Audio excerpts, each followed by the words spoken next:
Hello guys, magandang buhay and this is Bal Alabatin. So nandito naman tayo ngayon sa Subic guys. At ipapakita ko sa inyo ang ganda ng swimming pool dito sa tinuluyan namin na Best Western Plus Hotel dito sa Subic.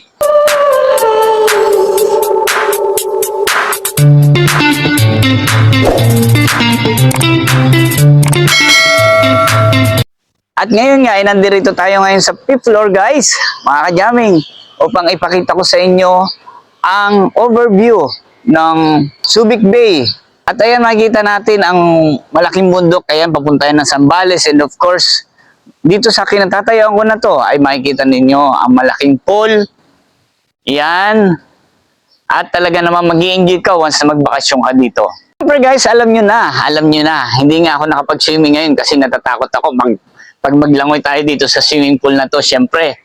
Kaya lang, ay gusto ko lang naman i-flex sa inyo kung ano yung kagandahan. So, pag kayo ay nagpunta rito sa hotel na to, dito sa Subic, ay kayo nang bahala na mag-enjoy. At siyempre, marami kayong mapupuntahan dito.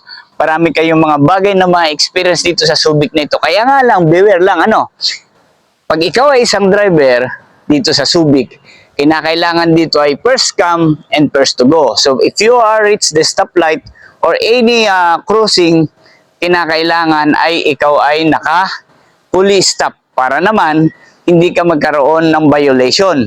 Ganito sila kahigpit. So yun lang mga kajaming at sana mag-enjoy tayo sa ating panonood parati ng aking video dito kay Bal Alabatin. Ang pagbabalik ni Bal Alabatin. So nga guys, sa swimming pool na ito ay meron din ditong mini jacuzzi. Ewan ko lang, hindi sila nabubuksan kasi ayun nga, mas pinili ko na walang nag-swimming ngayon para naman tayo ay magandang mag-swimming kasi ngayon ay umaga pa lang, 7 o'clock pa lang in the morning. Kaya naman, talagang mas pinili ko na solo nga kasi para walang istorbo sa pagbablog. So mga kajaming, maraming salamat sa panonood at sana nag-enjoy kayo.